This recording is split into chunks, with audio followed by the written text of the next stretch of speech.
Karaniwang na ibebenta ng hanggang 160 pesos ang kada gramo ng pugad ng balin sa sayaw. Depende sa klase. Ibig sabihin, umaabot ng hanggang 100 at 60,000 piso ang kada kilo nito. Ang pugad kasi ng pangunahing sangkap sa pamosong nido soup o bird's nest soup.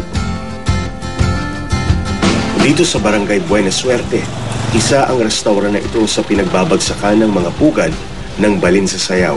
Sila lang ang natatanging kainan na naghahain ng mamahaling sabaw na ito sa buong El Nido.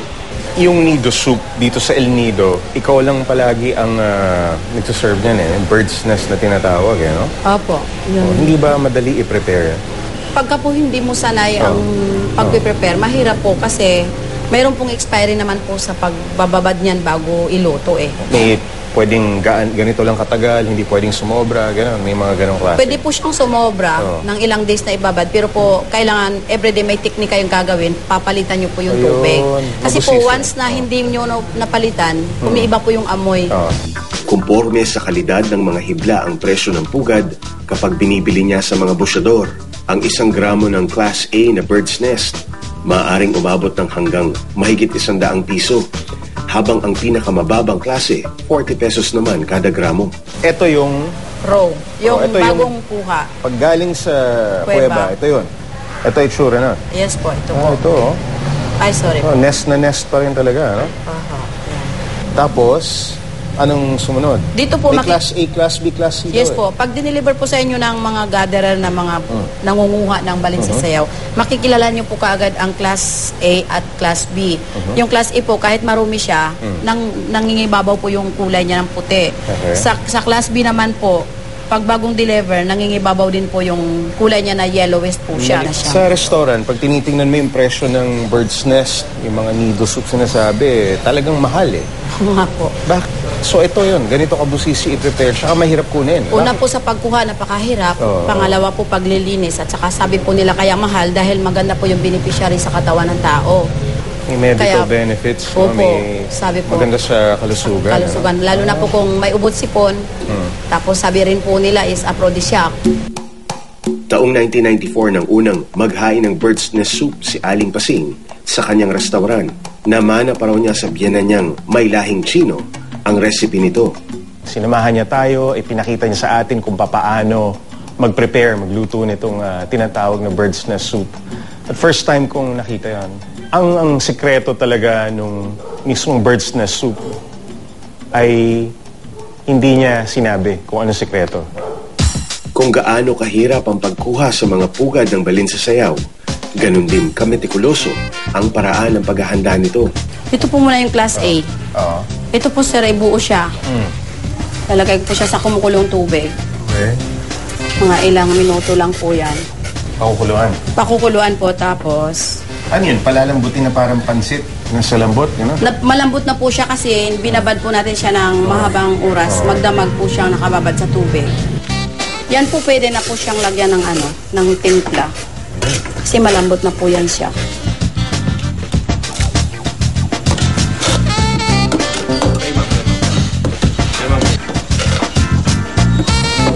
Yun. Yan na po siya.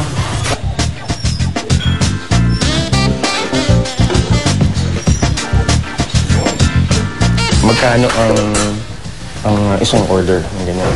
Ang serving po natin sa ganyan kasi Class A po yung niluto ko is 1,000. Yeah. 1,000 to?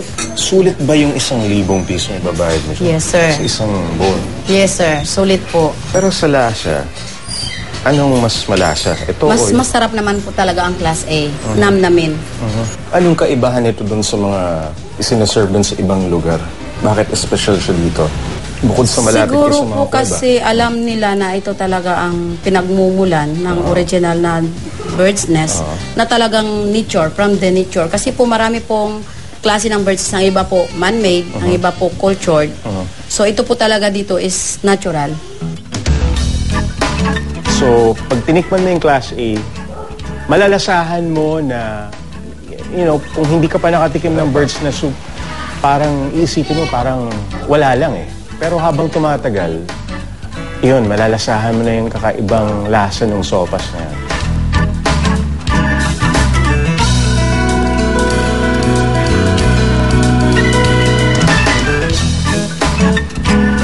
Dito sa tatlong to, Class A, Class B, Class C, anong pinakamabenta?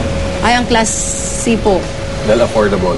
Kasi oo po, mas medyo mura siya. Tikman natin to. Opo, sige po. Ito yung Class C na tinatawag. Titikman natin kung may kaibahan ito dun sa Class A.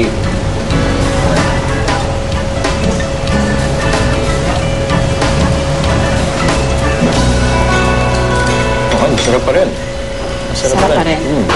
Parang siyang yung typical sa nakikita natin, order natin sa mga Chinese restaurant. Pero ito, alam mong fresh, alam mong galing sa kuweba, nakagaling lang sa kuweba ng bird's nest. Sarap siya. Ito pa natin itong Class B. Yung Class B.